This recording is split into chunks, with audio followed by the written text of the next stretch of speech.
bekerja di Suku Dinas Kesehatan Kota Administrasi Jakarta Pusat. Saya sebagai pengelola program gizi dan saya sudah bekerja sekitar 13 tahun sampai dengan tahun ini gitu. Background saya nanti kita kita kenalan lebih lanjut lagi. Kalau ada yang mau bertanya ataupun ada yang mau kasih masukan atau ada yang mau menggali informasi lebih, dipersilahkan. Baik, Ibu, saya izin share screen ya, Ibu. Iya, silakan Ibu.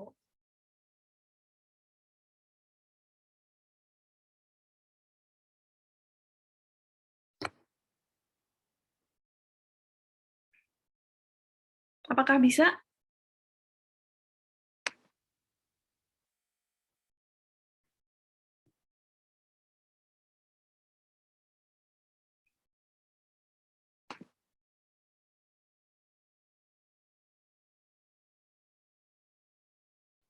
Masih preparing PowerPoint ya. Sudah terlihat? Sudah muncul. Oke, baik. Saya mulai ya. Bismillahirrahmanirrahim. Kali ini kita akan berbicara terkait perencanaan program gizi masyarakat. Teman-teman di sini mau PKL ya, Ibu ya? Iya, Ibu, benar sekali. Oke, Dan insya Allah kira nanti di Jakarta Pusat juga. Oke, sip. Nanti ditunggu ya kedatangannya di Jakarta Pusat ya.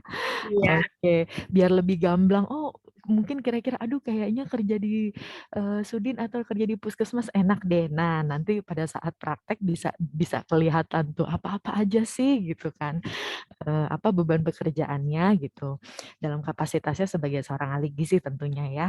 Baik, saya mulai untuk perencanaan program gizi masyarakat Suku Dinas Kesehatan Jakarta Pusat. Baik. Nah, ini background saya. Saya dulu D3-nya dari Poltekkes Kemenkes Jakarta 2, nutrisionis, kemudian saya mengambil sekolah lagi, kemudian peminatannya epidemiologi, dan saat ini saya sedang sama nih ya adik-adik, sedang on progress juga nih sekolah di Universitas Prof. Hamka, dan kemungkinan nanti insya Allah saya akan mengambil peminatan epidemiologi lagi. Saya juga seorang Duta Kesehatan Provinsi DKI Jakarta, tapi dulu pada tahun 2014 waktu masih kinyis-kinyis, masih ranum-ranumnya kayak adik-adik nih. Gitu. Saya juga menjadi beberapa MC, moderator dan juga daber untuk public service advertisement. Biasanya kalau ada iklan layanan masyarakat lah biasanya. Saya juga seorang Zumba instructor, license, dan masih banyak lagi deh. Oke, lanjut aja. Itu perkenalannya. Ini kita lihat dulu kondisi gambaran umum Kota Administrasi Jakarta Pusat. Mungkin adik-adik di sini bersekolahnya di UMJ, memang wilayahnya ada di Kota Administrasi Jakarta Pusat ya. Tapi belum tentu adik-adik berdomisili atau tinggal di Kota Administrasi Jakarta Pusat. Yuk kita kenalan dulu sama Jakarta Pusat ya. Ini luas wilayahnya 48,13 km persegi. Memang lebih kecil dibandingkan wilayah kota administrasi lainnya gitu. Dan posisinya memang ada di tengah-tengah, makanya dibilang Jakarta Pusat gitu.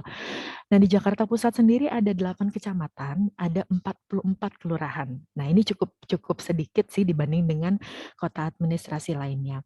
Dan untuk tingkat kepadatannya ada 1.147 jiwa. Nah, ini lumayan cukup padat dengan wilayahnya yang kecil, yang lebih kecil dibandingkan dengan kota administrasi lainnya, tapi mempunyai jumlah penduduk yang lumayan padat. Bisa dibayangkan ya. Oke, nah dan batas wilayahnya, saya geser dulu. Batas wilayahnya berbatasan langsung dengan kota administrasi Jakarta Utara, Barat, dan juga Jakarta Utara, Barat, dan juga Timur dan juga Selatan. Kenapa dibilang pusat? Ya itu karena berbatasan langsung dengan wilayah kota administrasi lainnya. So next. Baik.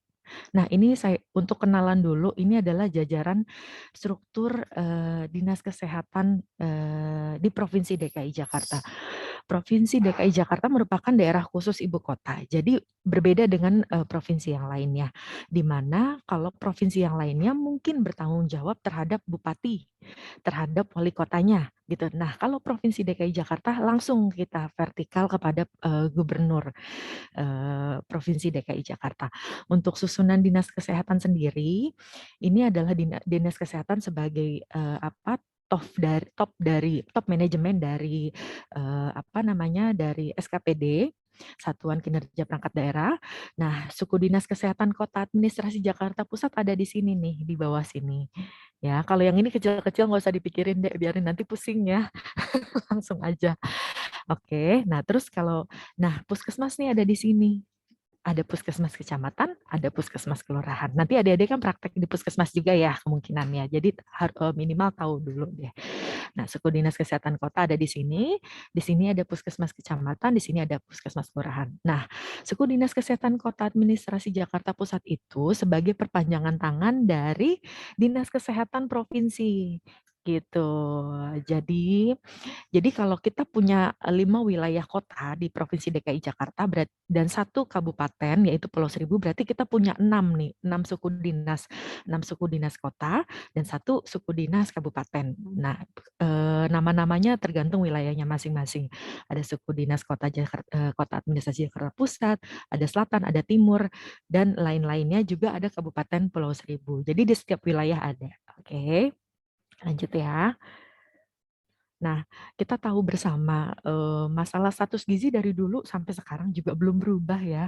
Akar masalahnya yaitu ada sumber dayanya, lingkungan, dan teknologi dan penduduknya yang kurang, serta kebijakan, politik dan ideologi, serta kelembagaan yang kurang memadai, sehingga menyebabkan faktor-faktor penyebab tidak langsung nih seperti akses pangan, pola asuh, air minum, sanitasi, dan juga pelayanan kesehatan yang menyebabkan penyebab langsung dari status gizi itu sendiri seperti asupan gizi dan juga status kesehatan seperti penyakit infeksi. Nah, itu yang mempengaruhi langsung terhadap status gizi. Nah, ini masih sama sumbernya dari UNICEF tahun 1990. Next. Nah, sehingga kemarin tadi saya dengar dari Ibu dosen bahwa sudah ada narasumber sebelumnya dari Kementerian Kesehatan ya. Nah, itu bagus banget. Jadi memang secara berjenjang sudah baik, sudah tepat itu. Nah, sehingga arah kebijakan RPJMN bidang kesehatan tahun 2020 sampai dengan 2024. Nah, kalau bingung RPJMN apa sih? Nah, kalau yang tahu boleh sambil browsing, kita kan semuanya Mbah Google semuanya ya gitu. Jangan jangan anti sama istilah-istilah seperti ini ya, karena nanti kalau adik-adik pada saat di lapangan mau tidak mau harus harus kenalan dan harus berkecimpung dengan istilah-istilah seperti ini.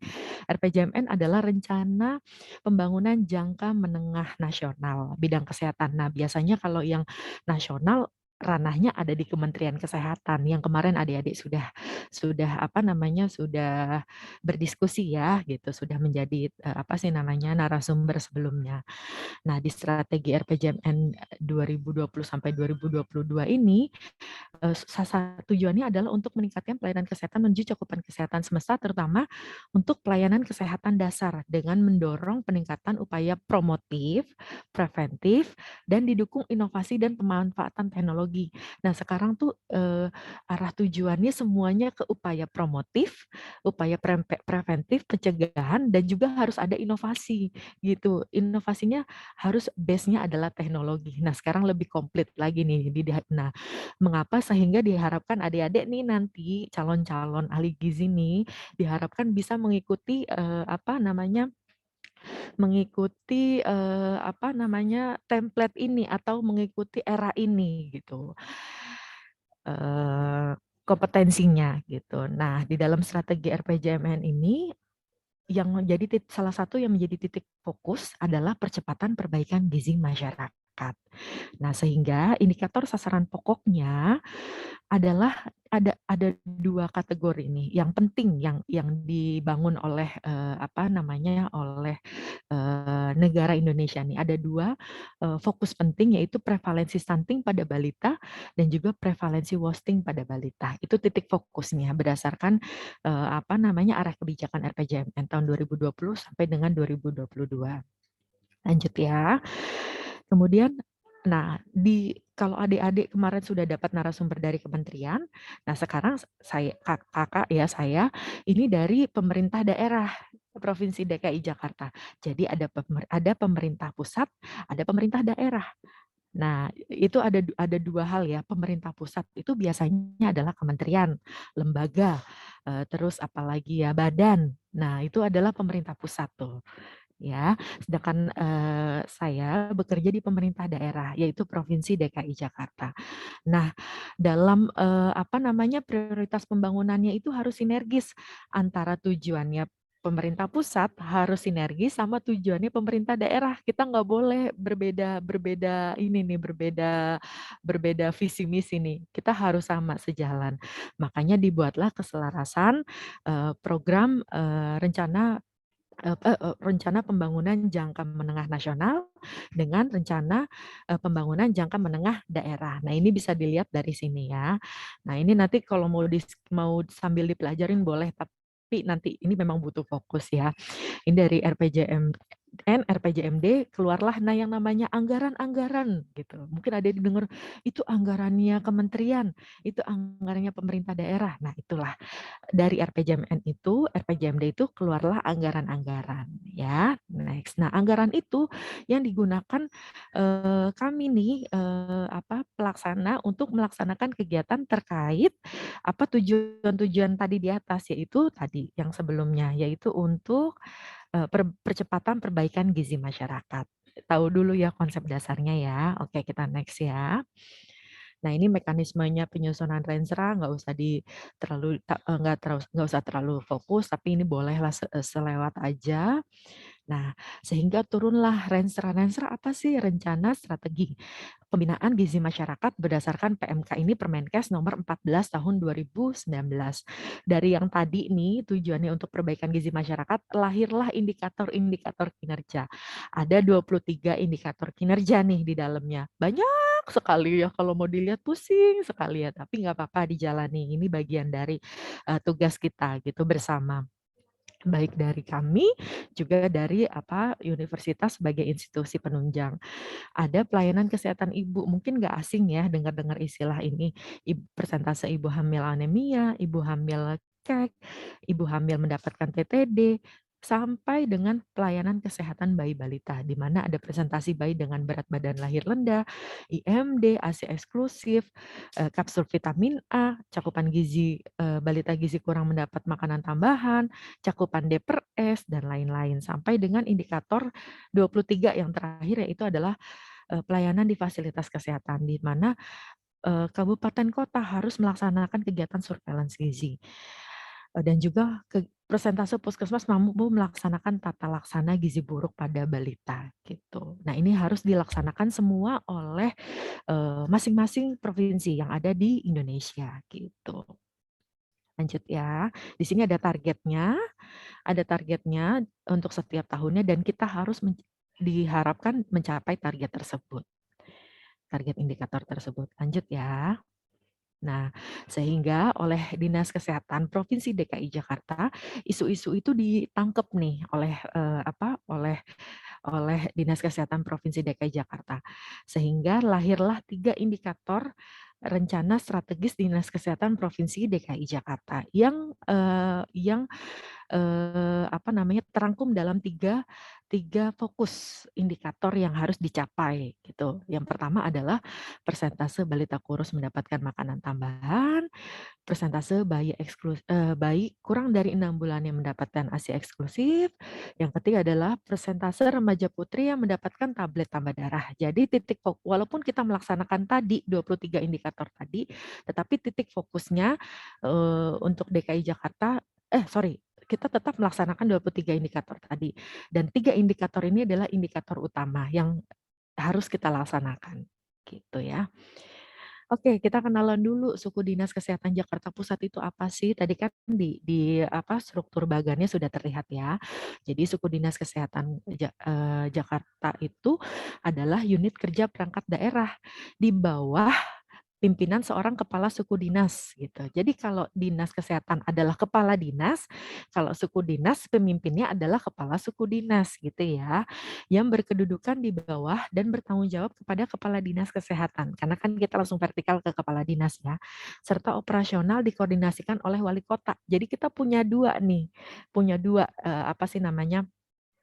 Punya dua bukan punya dua pimpinan, dua dua pemimpin yang harus kita koordinasi secara sistem. Kita harus vertikal ke atas ke dinas kesehatan, tetapi kita juga harus berkoordinasi dengan melaporkan kepada wali kota karena sebagai pemangku wilayah di apa namanya di tempat kita bekerja. Kalau Jakarta Pusat ya berarti kepada wali kota Jakarta Pusat, kalau di selatan ya berarti kepada wali kota Jakarta Selatan. Nah, suku dinas kota itu mempunyai tugas apa sih? Nah, melaksanakan kegiatan pembinaan, pengawasan, pengendalian, dan pengembangan kesehatan masyarakat serta kesehatan perorangan. Nah, kalau untuk program gizi berarti program gizi ya, dan juga melakukan informasi kesehatan dan pelaksanaan pengembangan peran serta masyarakat dalam upaya peningkatan gizi dan kesehatan masyarakat di wilayah kerja Kota Administrasi Jakarta Pusat. Kalau mau lebih lanjut tahu, silakan baca ada di Pergub 278 tahun 2016. Nanti kita bedain ya antara tugasnya suku dinas sama tugasnya puskesmas, berbeda. Next. Nah, sedangkan puskesmas sendiri apa sih? Adalah unit pelaksana teknis Dinas Kesehatan yang bertanggung jawab menyelenggarakan pembangunan kesehatan di wilayah kerja tertentu, di mana menyediakan gabungan fasilitas layanan kesehatan nih, baik UKM, usaha kesehatan masyarakat maupun upaya kesehatan masyarakat dan UKP, upaya kesehatan perorangan primer. Primer itu berarti pertama ya, dengan fokus utamanya pada pelayanan promotif dan preventif dalam upaya mencapai derajat kesehatan masyarakat yang setinggi-tingginya. Jadi jelas ya perbedaan di sini, kalau puskesmas memang menyediakan layanan kesehatan UKM dan UKP. Ya, gitu. Tapi kalau Sudinkes dia melakukan pembinaan, pengawasan dan pengendalian terhadap apa namanya? Terhadap upaya kesehatannya, terhadap layanan kesehatannya. Gitu ya. Jadi kalau puskesmas memberikan layanan, Sudin melakukan pembinaan, juga pengawasan dan juga seperti evaluasinya juga untuk layanan kesehatannya. Oke, lanjut ya. Ini sesuai juga dengan Pergub 278 tahun 2016. Nah, sekarang fungsi puskesmas. Nanti kan kemungkinan adik-adik akan PKL di puskesmas ya. Jadi fungsi puskesmas ini ada 3. Yang pertama adalah penyelenggaraan UKM tadi yang disebut adalah upaya kesehatan masyarakat di wilayah kerja. Kemudian pusat penyediaan data dan informasi kesehatan di wilayah kerja sekaligus dikaitkan dengan peran sebagai penggerak pembangunan berwawasan kesehatan di wilayahnya. Dan yang ketiga adalah pelayanan UKP, usaha upaya kesehatan perorangan. Di tingkat pertama yang berkualitas berorientasi pada pengguna layanan. Jadi kalau adik-adik mungkin masih bingung UKM apa sih, UKP apa sih? Kalau UKM itu lebih banyak kita melaksanakannya di masyarakat. Tapi kalau UKP biasanya kita laksanakannya personal. Kalau sebagai tindakan realnya, kalau UKM itu biasanya kita pelaksanaan posyandu. Ya, koordinasi dengan Ibu Kader, Ibu Lurah, pelaksanaan posyandu. Nah, itu biasanya itu adalah bagian dari kegiatan UKM. Tapi kalau UKP apa sih? Kita melakukan konseling gizi di klinik. Di klinik gizi itu merupakan layanan perorangan. Oke, nanti kalau teman-teman ada di puskesmas nanti lebih jelas lagi deh tentang kegiatan ini. Nah, apa aja sih program kesehatan di puskesmas? Nah, tadi program kesehatannya itu ada bersifat generik, yang sifatnya dasar, dan juga ada yang bersifat spesifik lokal, yaitu untuk layanan yang ditujukan untuk mengatasi masalah yang sifatnya khas yang ada di di wilayah puskesmas tersebut.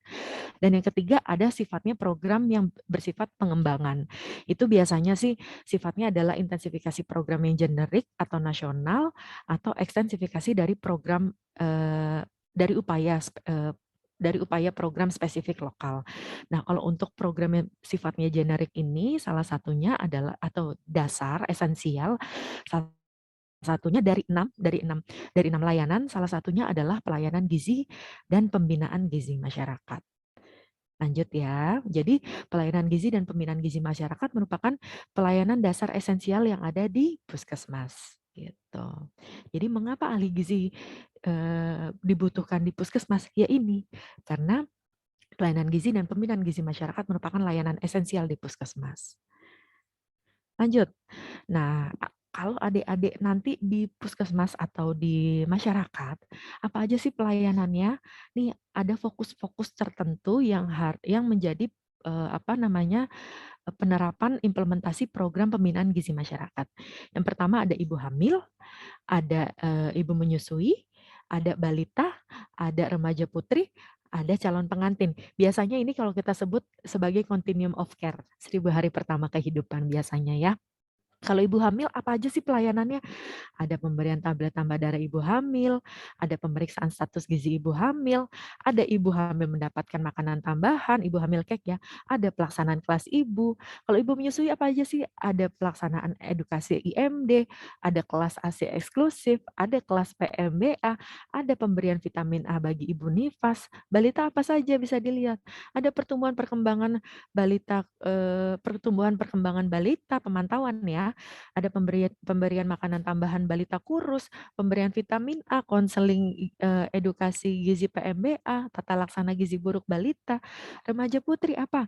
Pemberian tablet tambah darah remaja putri, pemeriksaan dan status gizi remaja putri, penyuluhan gizi seimbang, dan masih banyak lagi sampai dengan DKI Jakarta sudah melakukan screening pemeriksaan calon pengantin dan juga konseling serta edukasi untuk calon pengantin. Jadi buat adik-adik nih yang mau nikah nanti, siapa tahu ada yang lulus langsung mau nikah, ya kan? Tapi kalau bisa nanti kerja dulu ya biar ngerasain ya. Nah, ini nanti biasa kalau nanti adik-adik, kok aku mau nikah mau daftar ke KUA harus ke puskesmas dulu sih. Ya, ini adalah bagian dari program pemerintah Provinsi DKI Jakarta bahwa kita harus melakukan screening dan juga pemberian tablet tambah darah serta konseling dan juga edukasi untuk calon pengantin. Diharapkan apa? Diharapkan calon pengantin memiliki bekal yang cukup untuk kelak sebelum dia konsepsi sampai dengan melahirkan dan juga apa namanya dan juga memilih dan juga sampai dengan dia punya anak nanti gitu ya. Diharapkan dia sudah punya bekal dulu nih gitu. Jadi nggak kosong-kosong amat nih. Tapi kalau saya yakin untuk anak-anak Muhammadiyah jago-jago sih ilmunya ya gitu. Oke, lanjut ya. Nah, sekarang peran dan tugas ahli gizi apa sih gitu kan ya. Nah, menurut Permenkes nomor 374 tahun 2007 yaitu seorang ahli gizi harus melakukan tata laksana asuhan pelayanan gizi klinik. Seorang ahli gizi harus mengelola pelayanan gizi di masyarakat. Seorang ahli gizi harus mengelola tata laksana asuhan pelayanan gizi di rumah sakit.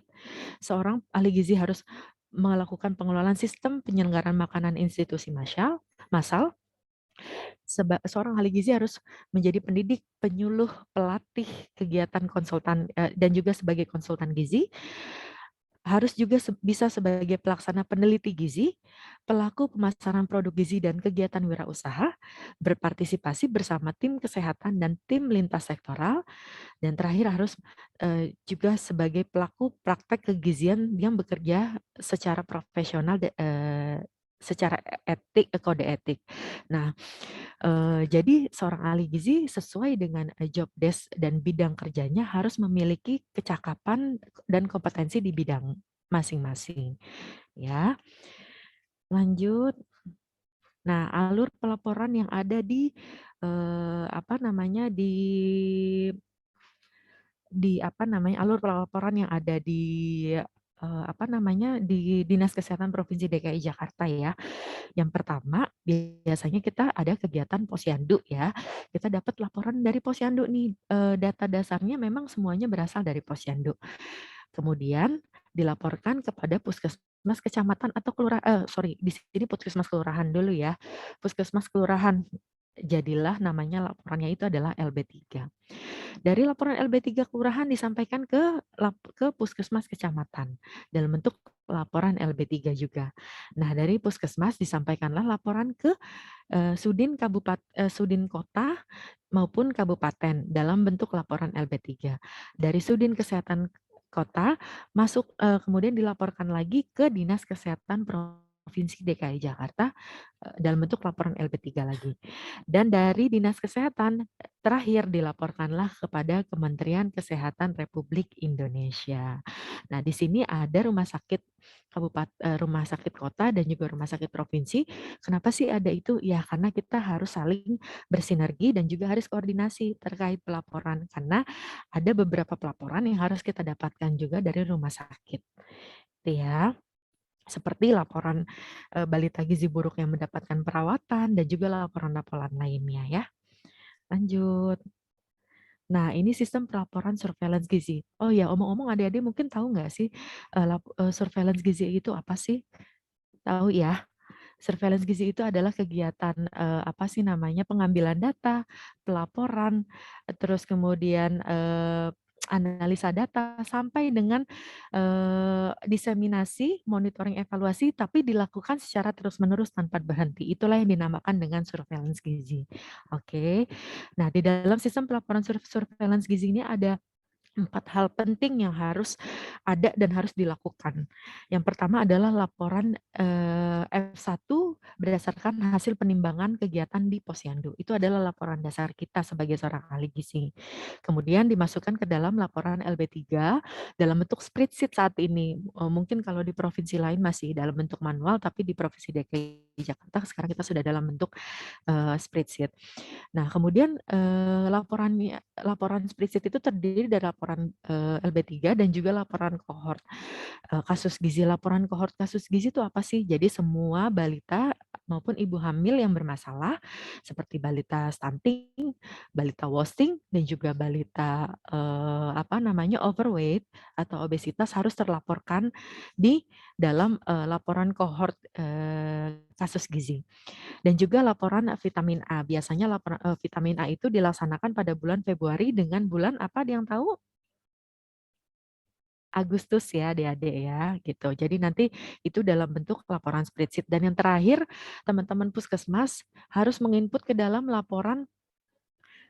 sistem, sorry, bukan laporan, ke dalam sistem Sigisi Terpadu ataupun EPPGBM. Mungkin dari Kementerian Kesehatan kemarin sudah menjelaskan ya, ada website EPPGBM. Nah, ini harus diinput ke dalam website tersebut, ke dalam sistem atau aplikasi tersebut, gunanya untuk apa? Melihat gambaran status gizi secara cepat dan juga real time karena harus diinput setiap bulan oleh petugas gizi yang ada di wilayah kelurahan maupun kecamatan gitu ya. Kita boleh next. Nah, kegiatan di Suku Dinas Kesehatan Jakarta Pusat apa saja sih, teman-teman? Nah, ini kalau di Sudinkes Jakarta Pusat untuk tahun 2020 dari Januari sampai dengan Desember ada beberapa kegiatan.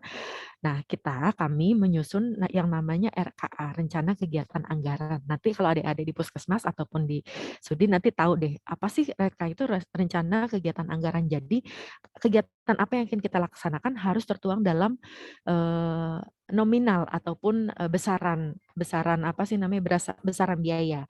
Tapi ada juga yang non budgeter yang dilakukan gitu, tergantung dari kebutuhan. Dan juga kita akan melakukan menyusun term of reference gitu kan. Dan juga akan menyusun timeline kegiatan. Kira-kira kita akan melaksanakan kegiatan di bulan apa saja sih? Nah, itu biasanya di awal-awal tahun. Terus kita melakukan binwas dalam program gizi kepada puskesmas kecamatan dan juga puskesmas kelurahan, serta kita melakukan peningkatan apa sih namanya kapasitas kembali terkait apa ya pengetahuan atau refreshing lah kita ibaratnya kita sebutnya refreshing kepada teman-teman petugas gizi juga yang ada di kecamatan dan kelurahan terkait pelaksanaan peningkatan kualitas remaja putri, gizi remaja putri seperti tablet tambah darah dan lain-lain, screening status gizi dan lain-lain. Nah, Sudin Kesehatan Jakarta Pusat juga melaksanakan aksi konvergensi stunting tingkat kota bersama-sama dengan wali kota dan juga jajarannya karena sekarang apa namanya kasus yang happening itu stunting ya. Jadi kami melaksanakan aksi konvergensi.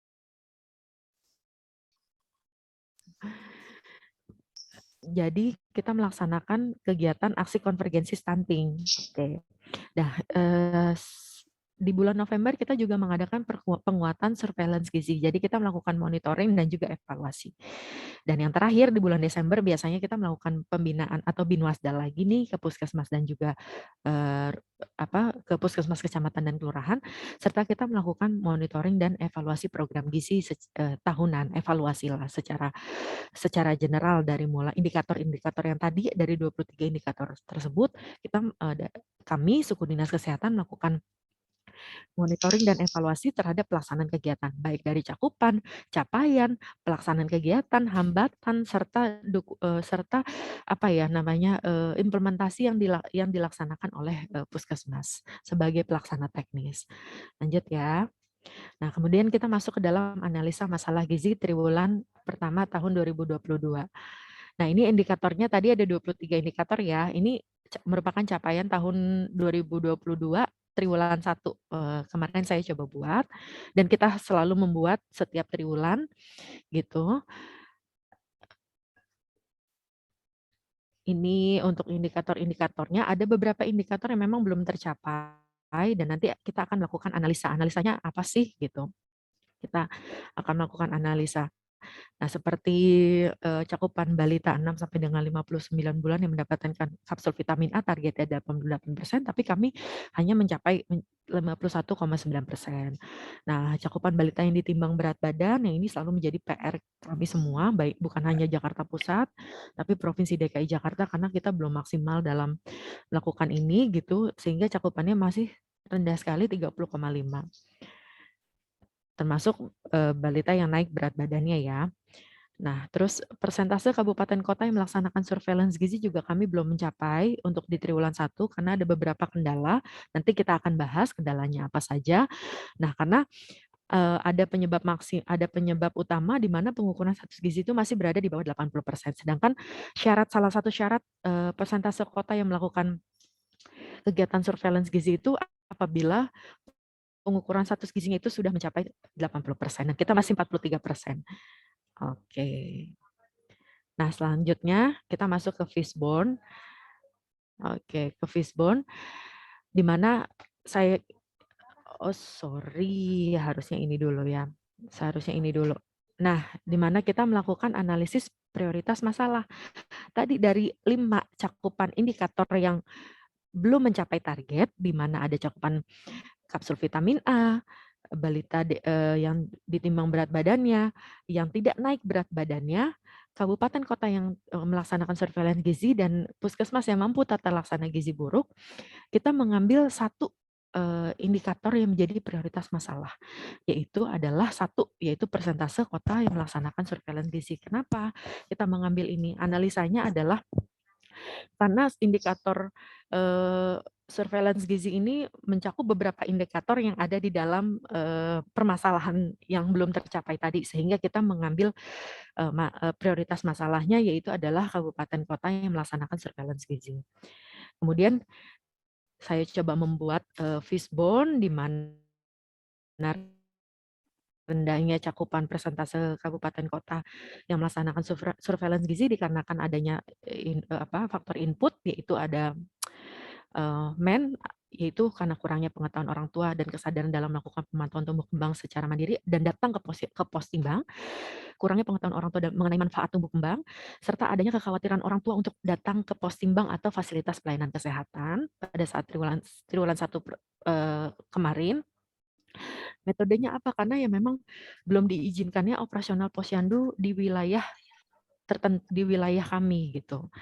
Nah, terus kemudian untuk input tadi sudah ya, kemudian masuk ke proses di mana memang adanya pengetahuan orang tua yang rendah dalam melakukan pemantauan tumbuh kembang, dan untuk faktor lingkungan sendiri di mana kondisi pandemi sehingga pemangku wilayah dalam hal ini kita sebut sebagai wali kota, camat, lurah memang belum berani membuka kegiatan posyandu karena memang masih adanya pembatasan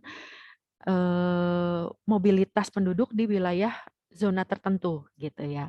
Dan sehingga kesulitan dan sehingga petugas merasa kesulitan, petugas dan kader ya merasa kesulitan dalam melakukan melakukan pemantauan baik secara kunjungan rumah maupun dalam pelaksanaan pos timbang gitu ya. Lanjut. Nah, kemudian saya mencoba membuat analisa partisipasi wilayah pada triwulan 1.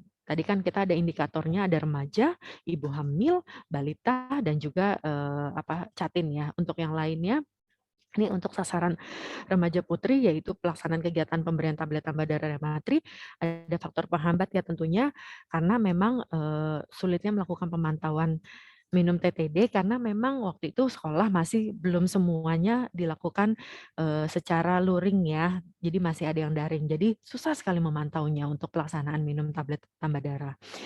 Nah, pendukungnya adalah dibuatlah aplikasi Gform oleh pihak kami gitu, pihak puskesmas untuk melakukan pemantauan. Jadi setiap adik-adik remaja putri di sekolah yang diberikan tablet tambah darah disuruh untuk mengisi Gform dan juga dibuatlah peer group atau pemantauan minum TTD. Jadi biasanya ada kader kesehatan remaja yang dipilih untuk ditugaskan sebagai pemantau minum tablet tambah darah.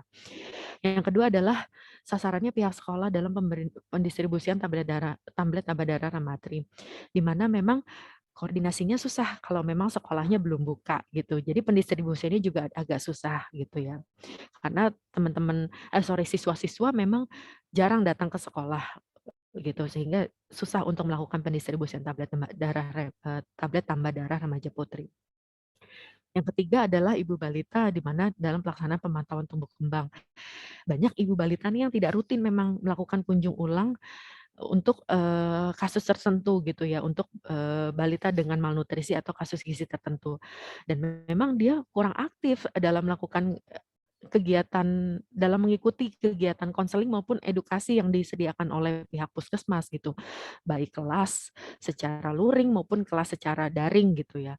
Memang dia kurang aktif gitu dalam mengikuti itu, sehingga untuk faktor pendukungnya kami melakukan koordinasi dengan kader untuk melaksanakan edukasi secara door to door dan juga pelayanan edukasi online kepada ini, koordinasi, pelaksanaan door to door itu untuk ini ya, pemantauan tumbuh kembang ya.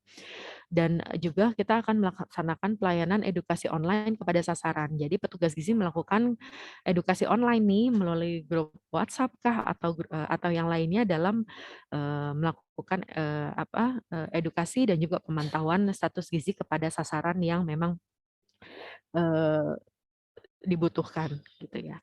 Nah untuk ibu hamil, yaitu dalam pelaksanaan pemberian makanan tambahan ibu hamil cake. Nah biasanya ibu hamil itu suka tidak rutin melakukan kunjungan ulang ke Vaskes ataupun ke puskesmas dan dia juga kurang aktif nih dalam mengikuti kegiatan dengan berbagai macam alasan serta biasanya wilayah Jakarta Pusat ini karena berdekatan dengan wilayah lainnya gitu sehingga mobilisasinya tinggi gitu. Jadi kadang dia ngontrak di satu tempat kemudian pindah di tempat lain gitu ya sehingga memang susah sekali untuk dipantau.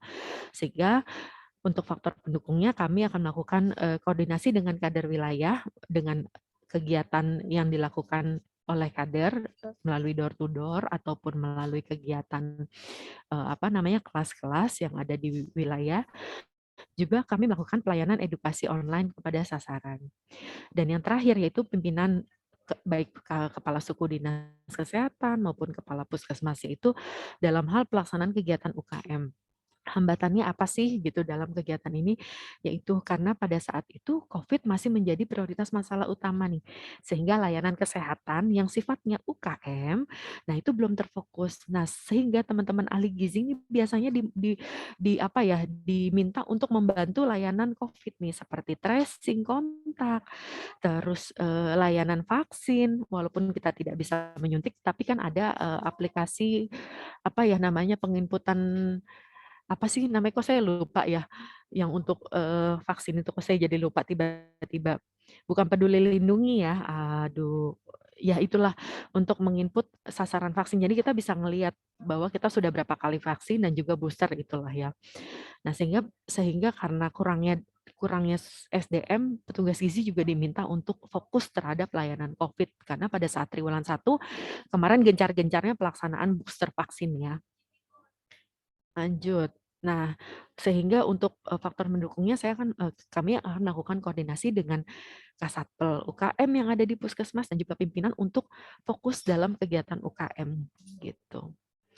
Nah, sehingga untuk tabel pemecahan masalah program gizi di triwulan 1 yang tidak tercapai, di mana ada gap sebesar 37% antara target, yaitu dalam hal cakupan persentase kabupaten melaksanakan surveillance gizi, di mana prioritas penyebab masalahnya ada 3, yaitu belum dibukanya posyandu secara serentak, dikarenakan masih adanya pembatasan mobilitas masyarakat, target penginputan EPPGBM di setiap bulan melalui gizi terpadu yang sering down sistemnya, sehingga seringkali menyita waktu petugas untuk melakukan upload data kembali, dan ketiga, masalah COVID yang masih menjadi prioritas sehingga belum terfokus kegiatannya dalam pelayanan atau program UKM di lapangan, sehingga alternatif pemecahan masalahnya kami melakukan pendekatan kepada pemangku wilayah untuk melakukan pembukaan posyandu dengan protokol kesehatan, serta melakukan penginputan penginputan data laporan EPPGBM secara offline dahulu, kemudian baru diupload, dan juga kami melakukan koordinasi dengan Dinas Kesehatan dan Kemenkes vendor aplikasi tersebut untuk untuk sustainable dari sistemnya, dan juga yang terakhir kita melakukan pendekatan kepada pimpinan terkait pelaksanaan kegiatan UKM. Jadi memang kegiatan UKM ini harus dilaksanakan walaupun COVID masih menjadi prioritas masalah saat ini, tetapi UKM juga harus tetap berjalan gitu. Dan RTL-nya kami sudah melakukan diseminasi capaian program gizi TW 1 kemarin terhadap permasalahan apa saja yang dihadapi, cakupan apa saja yang kurang gitu kan. Dan kami melakukan koordinasi dan komunikasi secara sinergis dengan pimpinan dan lintas sektor dalam pelaksanaan kegiatan gizi masyarakat terutama posyandu gitu ya. Lanjut. Nah, ini adalah beberapa dokumentasi kegiatan program gizi yang ada di wilayah Jakarta Pusat ini baik di Sudin maupun di Puskesmas. Nah, ini ada Monef Surveillance Gizi. Kita biasanya melalui kita update informasi, update permasalahan, dan juga update status gizi biasanya yang bermasalah melalui kegiatan Monef ini. Nah, biasanya saya suka berpindah-pindah nih turun ke lapangan ke satu puskesmas ke puskesmas yang lainnya untuk mengetahui apa sih permasalahannya gitu. Dan apa sih yang masih menjadi masih menjadi kendala gitu dalam pelaksanaan surveillance gizi. Nah, terus pelaksanaan pos timbang ini yang dilaksanakan oleh teman-teman puskesmas nih, karena posyandu belum buka, jadi dilaksanakan pos timbang nih di wilayah gitu. Ini selanjutnya ada pemberian tablet darah Rematri. Jadi kemarin pada saat vaksin di sekolah, teman-teman petugas gizi ikut mendistribusikan tablet darah Rematri dan juga edukasi. Jadi sekalian setelah vaksin atau sebelum vaksin mereka diberikan tablet tambah darah dan juga dilakukan edukasi dan juga dilakukan door to door oleh oleh kader yang ada di masyarakat, dan selanjutnya dilakukan edukasi melalui media online tadi. Nah, ini kunjungan rumah untuk balita beresiko, baik yang gizi buruk, stunting, maupun bukan kurus, sekarang kurang ya. Ini pemberian makanan tambahan bagi balita kurus, sekarang balita kurang ya namanya. Ada konseling menyusui, ini bagi ibu hamil dan juga bagi ibu yang baru melahirkan atau neonatal. Nah, ini pelaksanaan kelas kelompok pendukung PMBA. Ini biasanya ada di puskesmas ataupun nempel di pos warga. Oke, selanjutnya adalah kelas balita. Kelas balita biasanya untuk balita-balita yang beresiko. Nah, ini biasanya kami Sudin melaksanakan kegiatan rutin nih untuk melakukan koordinasi dan juga rapat teknis terkait kendala-kendala apa saja yang dilakukan yang ada di masing-masing wilayah kecamatan dan juga kelurahan yang ada di Jakarta Pusat. Nah, ini monitoring kegiatan validasi EPPGBM. Nah, validasi status gizi balita. Nah, kami Jakarta Pusat kebetulan menjadi tahun kemarin sampai dengan saat ini, tahun 2021 sampai dengan 2022, Provinsi DKI Jakarta masuk ke dalam fokus intervensi stunting sesuai dengan SK dari Kementerian Perencanaan Pembangunan Nasional, sehingga kita diharuskan untuk melaksanakan aksi konvergensi intervensi stunting di setiap wilayah. Jadi konvergensi stunting ini ada 8 aksi. Nah, ini kegiatan 8 aksi yang kita laksanakan di Kota Administrasi Jakarta Pusat. Nah, ini kemarin ada pelaksanaan survei status gizi Indonesia pada tahun 2021. Nah, ini adalah inovasi intervensi yang dilakukan oleh teman-teman yang ada di wilayah. Ada yang namanya Galaxy Meeting. Dia untuk mengupgrade capaian cakupan ASI eksklusif gitu, agar bisa mencapai target. Nah, ini Galaxy Meeting ternyata mendapatkan Nobel Platinum pada saat temu karya mutu nasional pada tahun 2019 sampai dengan 2021 gitu. Nah, ini ada dari Puskesmas Gambir. Dia mengoptimalkan pemberian tablet tambah darah kepada remaja putri dengan dengan kegiatan es krim ini. Nah, es krim ini ada paket edukasi lah dan juga paket informasi untuk remaja putri. Nah, ini ada kegiatan tumbuh kembang di wilayah secara mandiri, tetapi konseling dan juga edukasinya dilaksanakan dan pemantauannya dilakukan secara online pada waktu itu. Nah, ini kegiatan calon pengantin. Oke, terakhir jadilah ahli gizi yang kompeten, inovatif, dan menjunjung profesionalitas demi mewujudkan gizi masyarakat yang sehat dan berkualitas. Stay healthy, be positive, and be awesome. Oke, sekian dulu dari saya. Wassalamualaikum warahmatullahi wabarakatuh. Silakan kalau ada yang mau bertanya. Kami serahkan kepada Ibu dosen. Baik, terima kasih banyak Bu Meli atau Kak Meli ya. Masih muda. Terima kasih banyak atas informasinya yang luar biasa ya. Ternyata kegiatan di Puskesmas, terutama di Sudinkes Jakarta Pusat itu banyak sekali. Nah, silakan untuk mahasiswa untuk bertanya, masih banyak waktunya ya sampai jam 10 kurang 10 menit sampai jam 9.50. Baik, silakan mahasiswa. Ada yang mau bertanya, silakan raise hand. Oke, sudah ada 2 orang. Oke, 3 orang. 3 orang pertama ya, Bu Meli ya. Mau satu-satu atau dikumpulkan dulu Bu Meli pertanyaannya? Boleh dikumpulkan dulu pertanyaannya, Ibu. Oke. Pertama, silakan Miranda. Miranda, Kamila, dan Novia. Oke, Miranda dulu. Baik Ibu, terima kasih atas kesempatannya. Assalamualaikum Ibu Meli. Salam Miranda, sambil saya catat ya pertanyaannya ya. Iya, baik Ibu. Sebelumnya perkenalkan, saya Miranda Monica dari Prodi Gizi UMJ. Saya izin bertanya Ibu tadi terkait yang telah dipaparkan oleh Bu Meli. Tadi mengenai analisis prioritas masalah. Kenapa untuk prioritasnya itu yang diambil itu persentase kabupaten kota yang melaksanakan surveilan gizi dengan capaian yaitu 43%. Sementara masih kalau yang berdasarkan yang dipaparkan tadi masih ada capaian yang lebih rendah dari 43%, yaitu persentase puskesmas mampu tata laksana gizi buruk pada balita, yaitu sebesar 25%. Mengapa tidak itu yang menjadi prioritas atau ranking 1 dari prioritas masalah ini? Terima kasih banyak, Kameli. Ya, terima kasih Miranda. Ikut deh kritis Miranda. Boleh selanjutnya? Selanjutnya Kamila.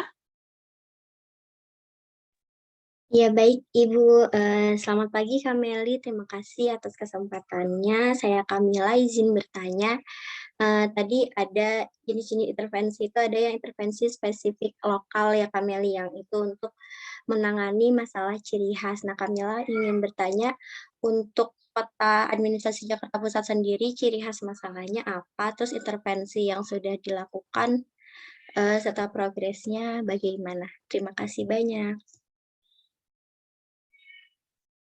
Kasih good question untuk Kamila. Thank you untuk pertanyaan selanjutnya. Novia, silahkan Novia.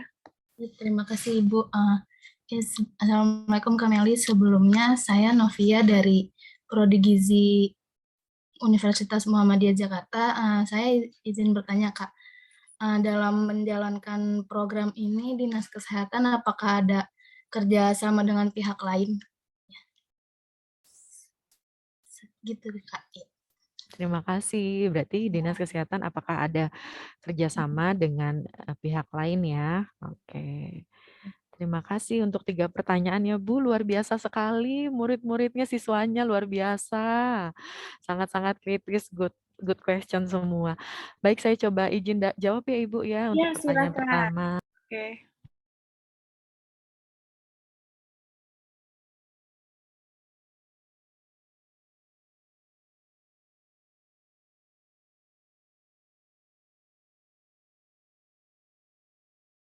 Untuk pertanyaan pertama dari Monica ya, dari Miranda ya. Ya, Miranda Oke, Monica. Miranda tadi tanya kenapa prioritas masalah yang diambil itu kenapa surveillance gizi gitu, padahal ada capaian atau cakupan yang masih rendah dibandingkan surveillance gizi, yaitu adalah tata laksana gizi buruk. Jadi gini Miranda, di dalam pelaksanaan intervensi ada yang bisa kita langsung kerjakan, ada yang tidak bisa kita langsung kerjakan gitu. Nah, kalau pada saat tata laksana gizi buruk kita itu harus salah satu salah satu syarat dalam pedomannya adalah harus ada tim yang terlatih dalam melakukan asuhan gizi buruk gitu. Nah, timnya itu ada siapa saja? Ada dokter, ada ahli gizi, dan ada perawat. Nah, sebenarnya di Jakarta Pusat itu punya tim dulu gitu, tetapi karena mobilitas dari tenaga kesehatannya yang berpindah-pindah sehingga timnya sudah amburadul tuh. Sudah berpindah-pindah. Jadi tidak menjadi satu kesatuan tim lagi. Dan kalaupun mau dilakukan mau dilakukan pembentukan tim lagi harus ada SK dan harus yang sudah dilatih. Nah, kalau yang sudah dilatih artinya kita harus bersurat kepada Dinas Kesehatan maupun Badan Diklat Provinsi DKI untuk melakukan pelatihan kepada tenaga-tenaga tersebut. Gitu. Jadi yang itu agak-agak susah memang sehingga itu memang juga menjadi masalah, tetapi itu yang bukan lebih sulit ya, yang lebih lebih sukar untuk kita laksanakan dalam waktu yang dekat ini gitu. Sehingga kenapa akhirnya kami memilih surveillance gizi karena yaitu surveillance gizi indikatornya ini saya sambil buka buku ya teman-teman, karena ini panduan surveillance gizi banyak sekali. Karena di dalam surveillance gizi ada beberapa indikator yang yang ada di dalamnya, di mana salah satunya adalah yang harus dilaksanakan oleh kabupaten kota, di mana salah satunya adalah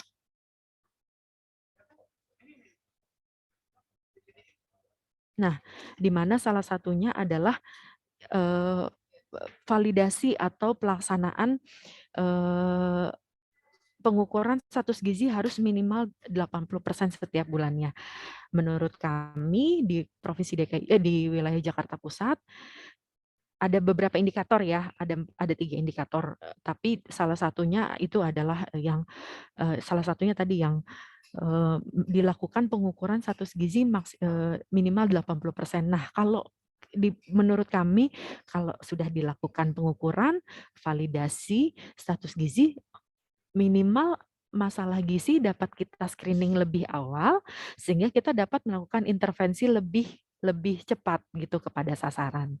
Itu. Jadi kita ambil masalah surveillance gizi untuk menjadi prioritas masalah yang ada di Jakarta Pusat gitu ya.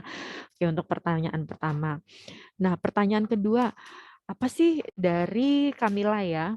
Pertanyaan kedua dari Kamila yaitu terkait intervensi spesifik lokal apa yang menjadi ciri khas di kota administrasi Jakarta Pusat.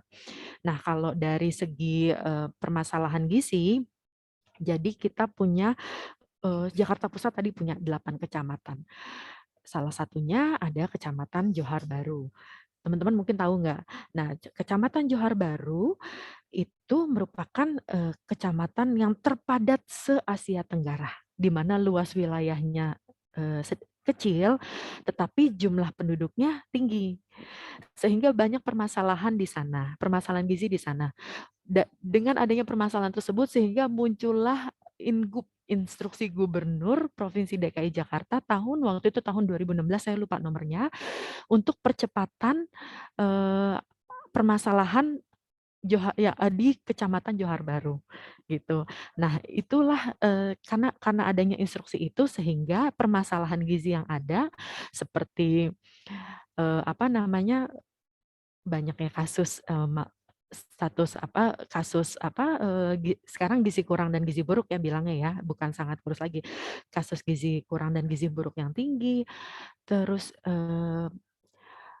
tingkat partisipasi masyarakatnya yang rendah sehingga itu dijadikan prioritas kami untuk melakukan intervensi spesifik yang ada di wilayah Kecamatan Johar Baru. Seperti apa? Yaitu pendekatannya melalui kader dan juga pemangku wilayah. Terus melaksanakan apa namanya? Kelas-kelas di wilayah, kelas-kelas tadi, kelas ibu hamil, kelas balita, dan lain-lain yang ada di wilayah. Mungkin biasanya dilaksanakan di puskesmas, tapi ini lebih dekat kepada masyarakat, jadi dilaksanakannya di wilayah-wilayah, baik wilayah kelurahan maupun wilayah kecamatan. Dan juga kelas PMBA yang dilaksanakan lebih banyak daripada yang bukan intensitasnya lebih banyak dilaksanakan dibandingkan wilayah lain. Juga ada inovasi-inovasi lainnya seperti seperti ibu hamil yang baru lahir dikunjungi oleh petugas kesehatan. Nah, itu merupakan salah satu bagian edukasi dalam edukasi dalam intervensi gizi spesifik lokal yang ada di Kecamatan Johar Baru. Itu ya salah satunya ya untuk Kamila. Nah, terus untuk pertanyaan dari Novia terkait kerjasama dinas kesehatan dengan dengan pihak lain.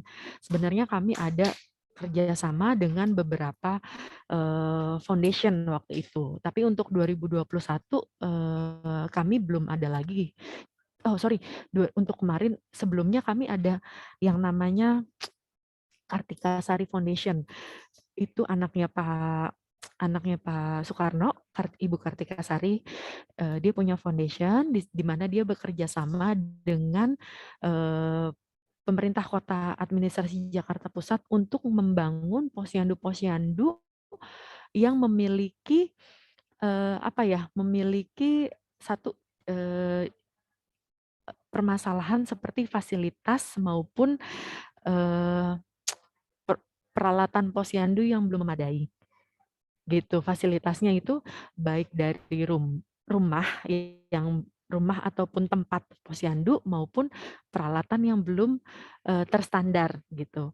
Karena kalau di Provinsi DKI Jakarta pada tahun-tahun kemarin pengadaan alat-alat posyandu itu tidak diadakan oleh Dinas Kesehatan ataupun Sudin Kesehatan teman-teman, karena diadakan oleh kelurahan, sehingga ada miskomunikasi mungkin gitu ya, sehingga alat posyandunya tidak standar gitu. Nah, sehingga Kartika Sari Foundation itu hadir untuk melengkapi itu dan juga melakukan edukasi kepada kader, tapi secara holistik integratif. Jadi di situ ada posyandu, di situ juga ada PAUD, di situ juga ada kegiatan edukasi, di situ juga ada kegiatan pemantauan tumbuh kembang. Jadi di satu tempat berbagai layanan itu ya. Nah, itu satu yang pertama. Dan yang terakhir kemarin kita bekerja sama dengan Universitas Yarsi kalau nggak salah ya, dalam Unpad kok Yarsi sih, Unpad. Jadi dalam pelaksanaan edukasi kader. Jadi kader diberikan edukasi terkait apa sih namanya pemantauan tumbuh kembang, dan juga diberikan apa namanya kalau nggak salah bantuan tambahan, tapi bukan makanan ya, bantuan tambahan alat-alat posyandu. Jadi tapi dalam bentuk, tapi bukan alat timbang dan lain-lain ya, bukan ya, tapi perlengkapan posyandu seperti apa alat tulis itu apa namanya kita alat alat alat tulis, terus dan lain-lain, pokoknya yang untuk mempermudah kader dalam melakukan pelaksanaan dokumentasi di posyandu lah, intinya seperti itu. Dan ada beberapa lagi saya, tapi untuk tahun-tahun dari 2019 ke sana gitu. Itu aja sih yang bisa saya apa namanya bisa saya jawab. Ada lagi mungkin atau ada yang mau ditambahkan? Oke, ada Iik Hikmawati yang mau bertanya. Ada lagi selain Iik? Oke, Iik, Jihan, dan mungkin satu lagi. Oke, kalau belum ada, dua dulu ya. Silakan Iik, Jihan, dan Ardelia. Oke, Boleh, silakan Iik. Iik dulu.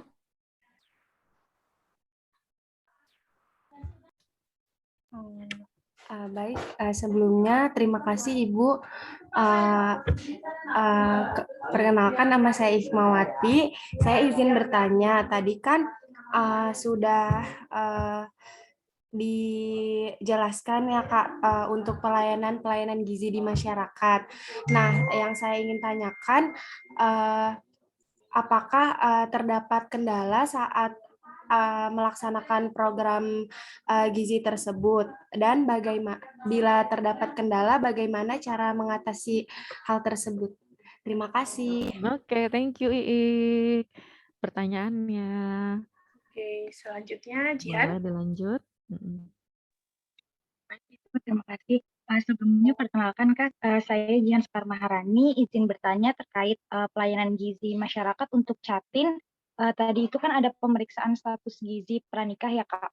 Tapi kenapa beberapa kerabat terdekat saya yang basicnya memang di Jakarta Barat sih Kak, tapi tidak dilakukan pemeriksaan status gizi. Apakah karena kurang meratanya program tersebut atau memang terpusat di Jakarta Pusat aja atau bagaimana, seperti itu Kak? Terima kasih.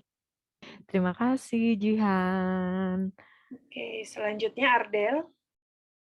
Baik, Ibu, terima kasih. Halo Kak Melly, sebelumnya perkenalkan nama saya Delia Kami. Saya izin bertanya Kak, tadi dalam menentukan suatu prioritas masalah, apa saja metode yang biasanya digunakan untuk menentukan prioritas masalah tersebut, dan juga bagaimana sistem evaluasi yang dilakukan oleh Dinas Kesehatan dalam menjalankan suatu program gizi. Terima kasih banyak Kak. Good question, Ardel. Jadi menentukan prioritas masalah tuh seperti apa, dan juga bentuk evaluasi kegiatannya ya. Oke. Terima kasih. Oke, silakan Kak. Izin menjawab ya Ibu. Untuk pertanyaan pertama dari Iik nih.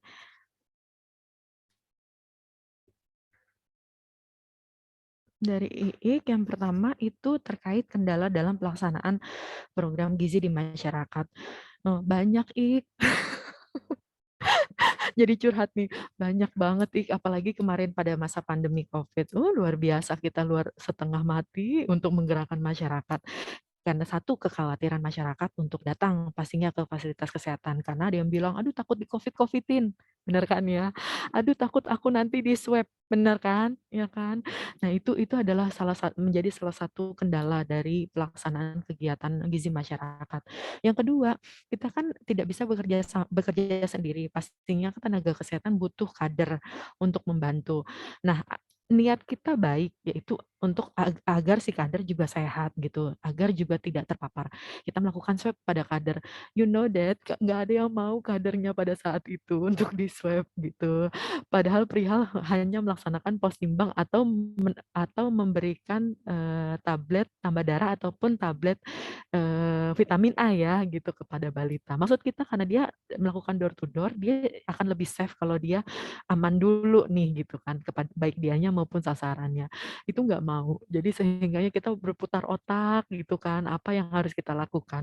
Terus yang ketiga, pada saat posyandu tidak buka, terus sedangkan kegiatan ini harus berjalan, anggaplah dan juga sekolah tidak buka, namun kegiatan ini harus berjalan, akhirnya itulah menjadi masalah kami, akhirnya kita berputar otak, apa yang harus kita lakukan? Balik lagi, akhirnya kita melaksanakan tadi, kalau penimbangan itu dilakukan pos timbang, jadi kita lebih dekat dengan masyarakat. Kalau dulu posyandu mungkin per RW ini lebih kecil lagi skupnya. Jadi di RT tersebut, di tiap RT akhirnya pos timbang dilaksanakan. Itu gitu kan ya, untuk meminimalisir apa namanya mobilitas kepadatan ya atau kumpul ya, titik kumpul warga. Terus yang kedua adalah melakukan yaitu edukasi lewat online. Jadi walaupun dia tidak bisa datang ke posyandu atau ke fasilitas pelayanan kesehatan, minimal dia bisa teredukasi dengan adanya konseling ataupun edukasi online yang kita berikan melalui grup ataupun melalui WhatsApp gitu ataupun melalui media sosial yang lain. Kalau anak-anak kalau anak-anak SMA kan nggak mungkin dong kita, aduh WA aja mungkin WA mamahnya aja jarang dibaca ya, kecuali kalau WA sama temen ya. Akhirnya kita masuklah ke, apa namanya, edukasi melalui TikTok, edukasi melalui Instagram yang lebih happening di apa, untuk didengar oleh teman-teman, apa namanya, teman-teman kaula muda, itulah salah satunya. Terus yang untuk nomor 2, kayaknya itu ya bisa menjawab ya Iik. Nomor 2 terkait ini dari Jihan Sekar terkait pelayanan masyarakat, dalam, apa namanya, screening, status gizi Jatim yang kurang merata. Nah sebenarnya program ini memang sudah menjadi program wajib unggulan Provinsi DKI Jakarta, gitu. Jadi sebelum mereka, eee mendaftarkan diri di KUA, mereka harus membawa formulir memang. Formulir apa? Formulir yang di dalamnya sudah dilakukan screening status gizi, screening kesehatan, juga edukasi yang dilakukan oleh petugas kesehatan yang ada di puskesmas. Terkait kalau itu dilakukan di Jakarta Barat, nah saya mungkin nggak bisa menjawab karena itu bukan di wilayah saya, ini Jakarta Pusat gitu. Kalau mungkin di wilayah Jakarta Pusat mungkin bisa saya colek gitu kalau memang itu miss gitu ya ataupun lupa dilakukan gitu ya. Tapi ini merupakan jadi program wajib program unggulan DKI Jakarta terhadap calon pengantin. Itu ya Jihan jawabannya. Terus nomor 3 dalam ini pertanyaan dari Ardel. Terkait bagaimana sih cara menentukan prioritas masalah. Nah, tadi biasanya kalau untuk menentukan prioritas masalah kita bisa pakai beberapa metode ya, Ibu dosen mungkin mengerti ada metode USG, ada metode apa sih namanya, dan lain-lain. Nah, saya ambil yang paling, ringkas saja gitu karena ini dilakukan sering dan dilakukan kontinu setiap triwulan. Nah, saya harus melakukan analisa ini, saya mengambil metode USG yaitu urgent, terus apa namanya, yang terakhir growth gitu ya. Nah, mana prioritas masalah yang paling menjadi titik fokus yang untuk diambil. Dalam menentukan prioritas masalah juga tidak semata-mata bukan karena ini yang paling bisa deh atau paling gampang nih bisa dilakukan, nggak gitu juga. Tetapi yang memang dampaknya, impact-nya paling besar gitu terhadap masalah tersebut dan bisa diintervensi oleh yang paling dekat bisa diintervensi oleh kita dan bisa bisa diintervensi oleh lingkungan sekitar kita gitu loh, gitu. Itu yang menjadi bahan dasar saya dalam menetapkan prioritas masalah. Nah, untuk kegiatan evaluasi apa sih biasanya yang dilakukan Sudin Kesehatan ataupun Dinas Kesehatan dalam melakukan evaluasi kegiatan tersebut gitu ya.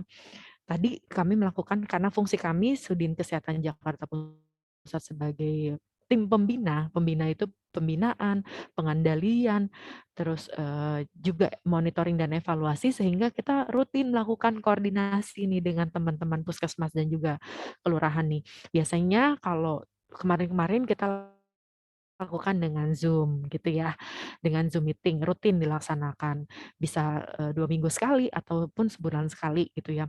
Tapi kalau sekarang karena sudah ada relaksasi gitu ya, kita suka, apa namanya, suka, berkumpul di satu titik ataupun saya suka kunjungan ke puskesmas untuk melakukan, eee, evaluasi itu gitu. Dan Sudin sendiri rutin melakukan, monitoring dan evaluasi serta pembinaan itu 2 kali selama setahun, itu yang secara general, tetapi tidak menutup kemungkinan kami melakukan lebih dari itu gitu, apabila ditemukan masalah yang krusial gitu.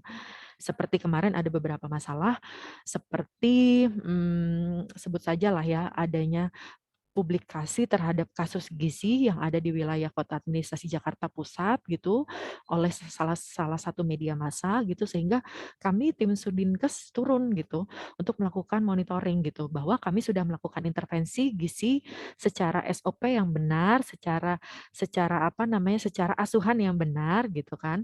Nah, memang ada faktor-faktor lain yang menyebabkan dia susah untuk naik apa namanya, kembali normal status gizinya karena ada ya itu penyakit bawaan dan lain-lain gitu, sehingga kita bisa melakukan apa ya, kita bisa melakukan pengendalian massa gitu untuk kasus-kasus tersebut. Oke, mungkin itu yang bisa saya sampaikan ya untuk Arda, mudah-mudahan cukup jelas ya untuk teman-teman semuanya. Atau ada yang mau diklarifikasi silahkan. Ada yang mau bertanya lagi? Tadi sepertinya ada yang respon. Oke, Anissa Nurul. Silakan Anissa. Baik, terima kasih Ibu. Sebelumnya, selamat pagi Kak Meli. Perkenalkan, saya Anissa, izin bertanya, dalam merancang sebuah program, apakah Dinkes DKI Jakarta mempunyai alternatif ketika program tidak berjalan dengan baik atau tidak dapat memenuhi target, dan atau ada antisipasi apa yang dilakukan oleh Dinkes DKI Jakarta ketika menjalankan program-program yang dilaksanakan. Terima kasih, Kak. Terima kasih Anissa, good question. Antisipasi ataupun intervensi jika program gizi di masyarakat tidak mencapai target ya atau tidak sesuai dengan target ya. Ini Anissa ternyata ada 2 ya. Ya, ada Anissa Anissa Nurul Nurul, Syafitri Anissa sama Anissa Oktavia. Oktaviani. Oke. Langsung dijawab untuk yang Anissa Nurul Oke, atau boleh silakan. Anissa Oktavia? Boleh dikumpulkan dulu Ibu Anissa Oktavia boleh. Silakan Anissa Oktaviani. Baik Kak, sebelumnya perkenalkan nama saya Anissa. Saya izin bertanya Kak, tadi kan Jakarta Pusat ini termasuk penduduk yang banyak ya Kak, termasuk penduduk yang padat. Nah, bagaimana cara Dinas Kesehatan untuk menyamaratakan pelayanan kesehatan di wilayah tersebut? Terima kasih Kak.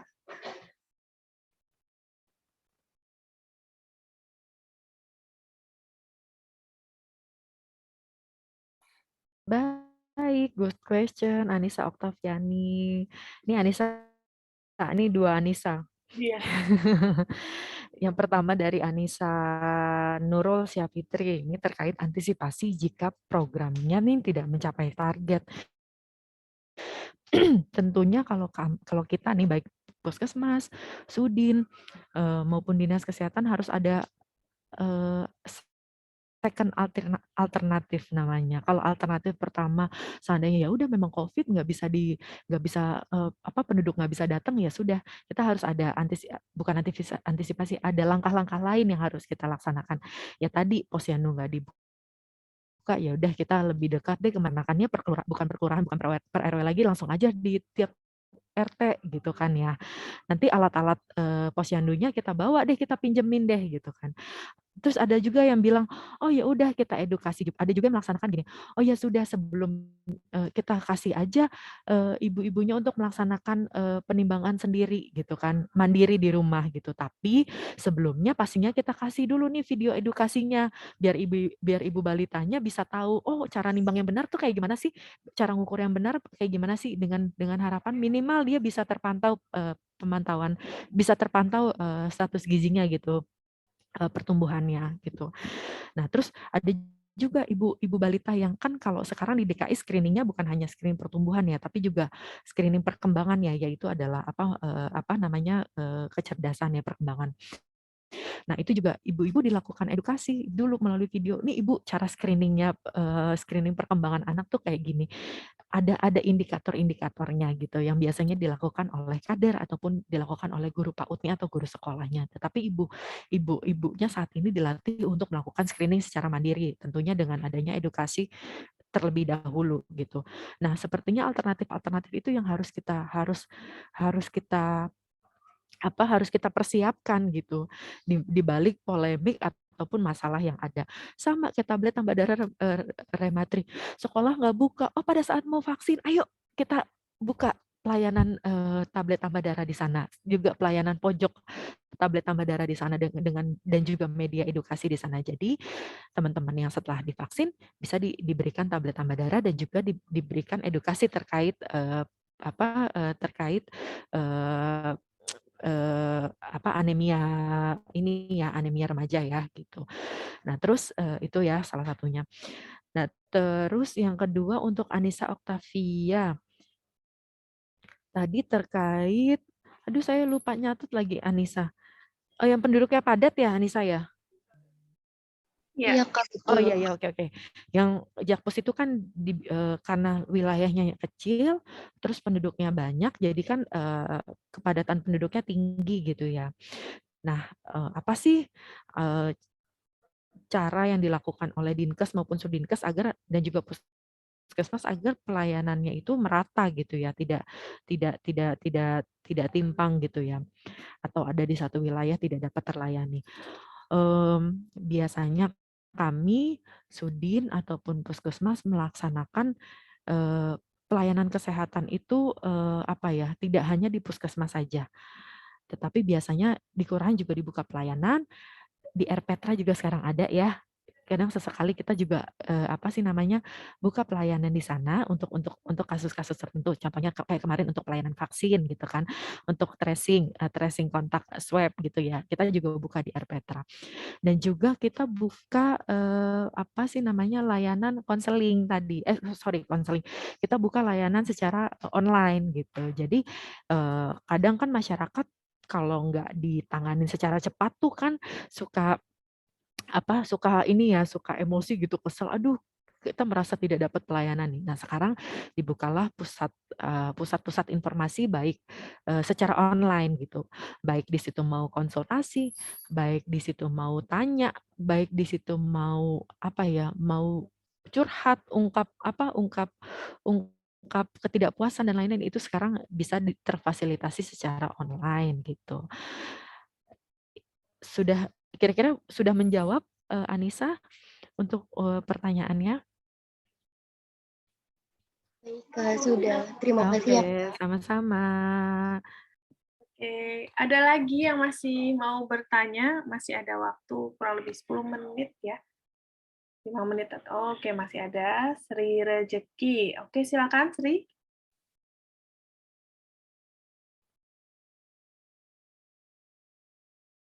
Silakan. Silakan Sri. Suaranya belum di-unmute ya? Iya, suaranya belum keluar. Ini semester berapa Ibu? Semester 6. Semester 6 ya? Iya. Oh iya. Insya Allah nanti semester 7 kan mulai PKL. Ya luar biasa semangat ya. Nanti gini, nanti kalau teman-teman di Puskesmas ternyata kok saya ngerjainnya, kan saya ahli gizi, saya ngerjainnya gizi aja. Enggak gitu ya sayang.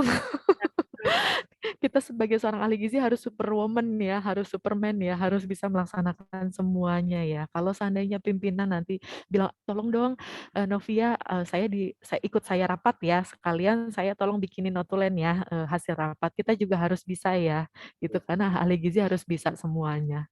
Oke. Sri Rezeki sudah bisa?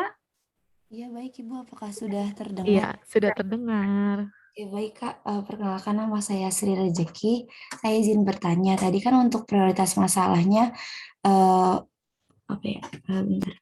Surveillance gizi. Iya, kan untuk prioritas masalahnya surveillance gizi belum terlaksana sepenuhnya ya Kak. Nah, apakah sudah ada program yang dilakukan agar di kabupaten atau kota itu surveillance gizinya tetap dilaksanakan dan sesuai itunya sih Kak? Oke, terima kasih. Langsung dijawab aja kayaknya Sri Rezeki ya. Panggilannya apa? Sri atau Sri, Kak. Sri, oke. Langsung dijawab ya Sri ya. Tadi kan prioritas masalahnya ada surveillance gizi yang tidak mencapai target gitu ya, sebesar 80%. Jadi cakupannya hanya 43%, ada gap 30 something gitu ya. Nah, sudah kita laksanakan intervensinya Sri gitu kan, karena mungkin TW1 kita memang ya kemarin karena banyak sekali kendala terkait operasional pelaksanaan tumbuh kembang gitu ya atau pemantauan pertumbuhan, sehingga ya itu pada saat di triwulan 2 nih, masuk triwulan 2 berarti bulan apa nih? April ya, Maret, April, Mei, Juni ya, benar, April, Mei, Juni kita sudah mulai tuh menyisir pelaksanaan. Pertama kita melakukan koordinasi dulu untuk dibuka posyandu dulu sama pemangku wilayah gitu kan, dengan syarat yaitu protokol kesehatan dan bla bla bla bla gitu. Untuk beberapa kelurahan yang sudah dibuka posyandunya, kita bisa lebih mudah gitu untuk melakukan pemantauan dan juga penginputan. Tapi kalau seandainya yang belum, masih kekeh nih pemangku wilayahnya belum boleh gitu karena di tempat saya masih banyak kasus, masih ini, masih itu gitu, dan ada ketakutan dari kader ataupun dari pendukung lain gitu, sehingga ya mau nggak mau kita harus melaksanakan operasional timbang gitu, operasi timbang ataupun pos timbang.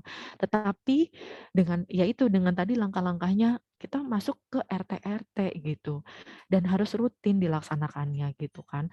Contohnya pertama RT 1 gitu contohnya tanggal 5, kemudian nanti RT 6 tanggal 6, RT 6 tanggal 6, RT 7 tanggal selanjutnya dan gitu-gitu, dan itu harus tercatat langsung oleh kader dan disampaikan ke petugas puskesmas gitu, dan kemungkinan begitu saya evaluasi kemarin untuk di triwulan 2, walaupun saya belum evaluasi secara menyeluruh ya karena kan bulan Juni pelaporannya belum selesai ya. Karena kalau penimbangan itu pelaporan bulan Januari dilaporkannya di bulan selanjutnya gitu ya, bukan di bulan yang bersamaan gitu ya.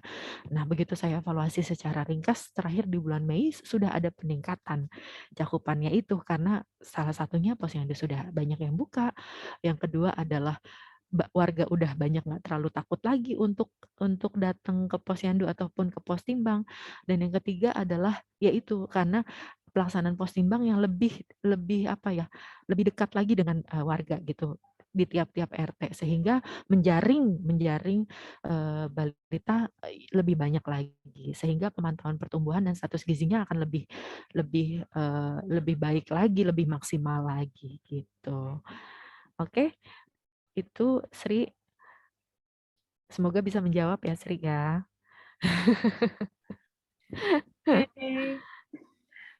Masih ada lagi yang mau bertanya? Mungkin satu pertanyaan lagi. Oke. Ada nggak? Nanti kalau ke Jakarta Pusat pasti ketemu aku deh. Nanti kita kenalan ya. Iya, betul.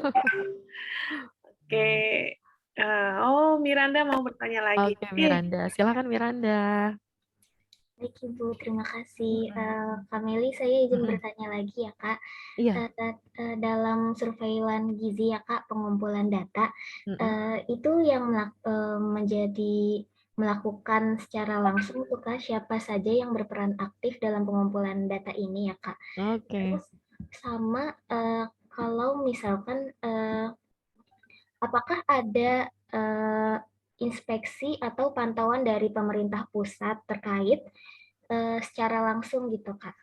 Terima kasih. pemantauan atau supervisi gitu ya. Ya, betul. Supervisi dari pemerintah pusat maksudnya dari Kementerian Kesehatan gitu. Iya, Kak. Oke, terhadap. Oke, aku langsung jawab aja ya, Miranda ya. Terkait yang pertama, di surveillance gizi, siapa sih yang berperan dalam pengumpulan data? Yang pasti kita bermitra ataupun bekerja sama dengan kader. Kader disitulah ujung tombak kita dalam mendapatkan data laporan gitu. Karena kan pelaksanaan posyandu tentunya kader yang melakukan, walaupun kami petugas kesehatan memonitoring pelaksanaan kegiatan posyandu tersebut. Dan yang kedua, selain kader yang kedua adalah petugas gizi itu sendiri. Jadi setelah database awal nih, data mentah didapatkan dari hasil posyandu dilakukan oleh kader tadi, direkap oleh kader, hasil pertimbangan posyandu, kemudian dilaporkan oleh petugas gizi yang ada di puskesmas kelurahan. Gitu. Nah, itu di-screening oleh petugas gizi dilakukan apa? Dilakukan validasi lagi data. Contohnya ini si anak Abi namanya. Abi kemarin nggak datang, kemudian bulan ini datang. Nah, itu yang melakukan ini adalah petugas kesehatan dan juga melakukan apa? Validasi status gizi gitu. Karena kan kalau kader nggak sampai ke penyimpulan status gizi pasien atau balita ya. Jadi dia melakukan penyimpulan status gizi. Dan juga setelah melakukan penyimpulan status gizi dia harus melakukan menginput data ke dalam kohort kasus gizi apabila dia masuk ke dalam kategori atau kategori ataupun kondisi malnutrisi gitu yang tadi ada kohortnya, ada stunting, nggak ada, kurang, buruk ataupun overweight gitu. Dia harus memilah-milah gitu. Dan selanjutnya dia harus menginput ke dalam laporan atau website EPPGBM dan juga laporan bulanan LB3 yang diserahkan kepada petugas puskesmas. Nah, petugas puskesmas kecamatan maksudnya. Petugas puskesmas kecamatan kemudian mengkompilasi data-data itu dan kemudian menyerahkannya kepada Sudin Kesehatan Kota nih aku nih sebagai ininya. Nah, kemudian aku memilah lagi gitu loh. Memilah lagi memilah dan memvalidasi data lagi gitu ya. Setelah aku sudah pilih, aku validasi lagi, kemudian baru aku laporkan ke Dinas Kesehatan Provinsi. Dinas Kesehatan Provinsi juga sama, lakukan pekerjaan apa yang Sudin Kesehatan Kota lakukan, mau kota ataupun kabupaten lakukan sama. Kemudian dia akan melakukan lagi pelaporan ke dalam kepada Kementerian Kesehatan. Nah, terkait apakah ada pemantauan atau supervisi dari pusat terhadap pelaksanaan ini. Biasanya mereka kalau turun lapangan gitu ya, Kemenkes turun lapangan nggak pernah.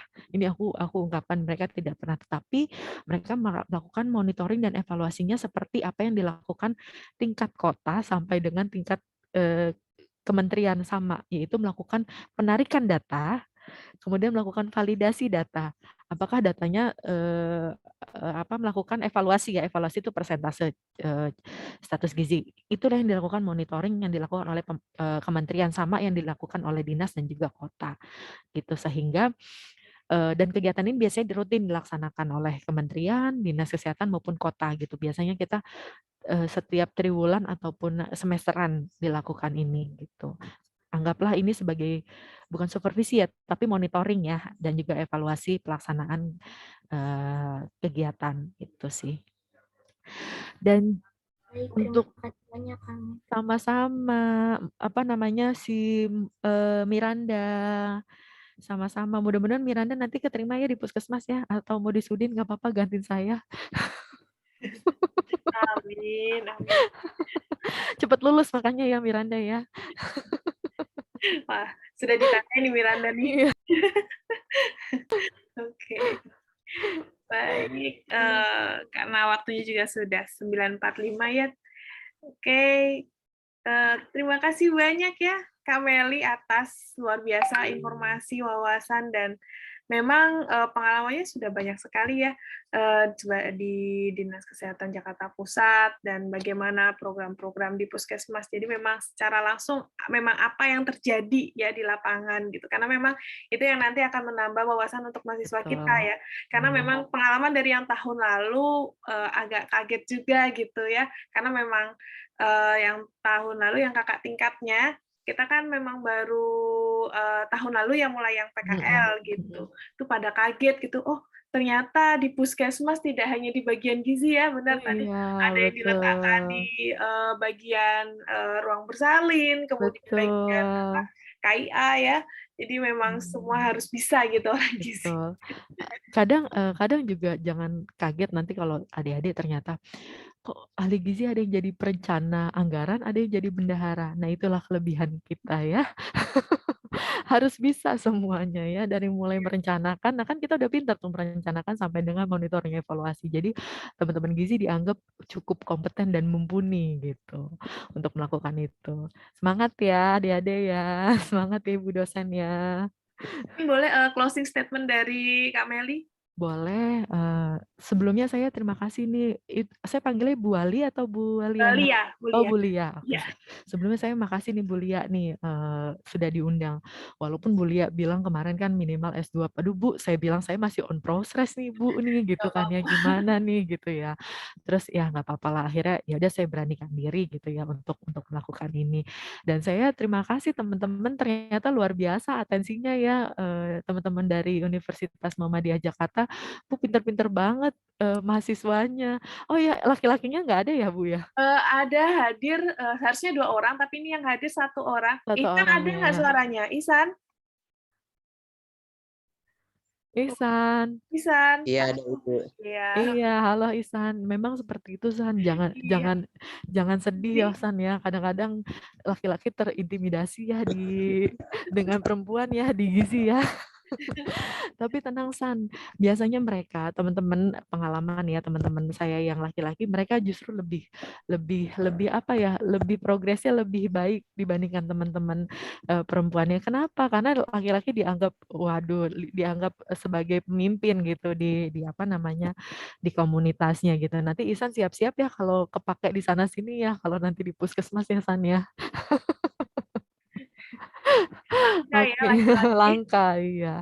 Oke, untuk closing statement-nya yang terakhir gini, eee eee, teman-teman mungkin belum apa ya, mungkin terlalu apa ya, kalau saya bilang worried gitu ya, mungkin ini kayak gimana sih nih puskesmas kayak gimana, dijalanin aja ya teman-teman ya. Dijalanin aja sambil apa, sambil gali informasi sebanyak-banyaknya. Teman-teman yang ada di puskesmas, teman-teman yang ada di Sudin, itu sama kok dari dulunya juga sama, kita adalah mahasiswa gitu. Begitu kita sudah di dunia lapangan memang terkadang antara praktek dengan teori memang agak-agak bersinggungan, tetapi bagaimana cara kita menyelaraskan agar tidak terjadi polemik di dalamnya, itu ya. Jadi teman-teman juga harus bisa menyesuaikan diri dengan lingkungannya gitu ya. Dan juga teman-teman juga harus punya inovasi. Yang pertama harus punya inovasi sekarang ya. Oke, semangat. Sukses terus ya. Ini udah mau lulus soalnya ya. Terima kasih banyak Kak Meli. Iya, sehat selalu Ibu Lia. Sama-sama. Iya, baik. Demikian ya materi untuk kuliah dosen tamu dari Suku Dinas Kesehatan Jakarta Pusat yang diwakilkan oleh Bu Meli, ya, Bu Melinda Silviana ya. Ya, baik. Terima kasih untuk mahasiswa atas partisipasinya. Semoga ilmu-ilmu yang kita dapatkan hari ini menambah pengalaman dan wawasan kita yang nantinya akan kita gunakan ketika nanti kalian turun di lapangan di semester 7 nanti ya, di PKL Gizi Masyarakat. Insya Allah juga akan di bawah wilayahnya Bu Meli juga. Ya. Oke. Bu, kita foto bersama boleh ya, Oh Bu? iya, saya hampir Iya. lupa. Terima kasih sudah mengingat. Iya. Terlalu seru sekali nih diskusi hari ini. Iya. Oke, kebetulan di sini juga hadir beberapa rekan dosen juga. Ada kalau rekan tim teaching di MPG ini manajemen program gizi ada Bu Fauza, kemudian juga ada Selamat dosen pagi Bu lain. Fauzan, Dr. Lani. Salam kenal Ibu. Salam kenal. Kemudian ada Prodi juga, kebetulan Bu Sugiati, kemudian ada koordinator kemahasiswaan Bu Ine. Ya. Oh, baik, saya screenshot dulu ya. Baik, Ibu. Silakan mahasiswa semua. Ini Jihan, Iik belum on cam, Rahmadias.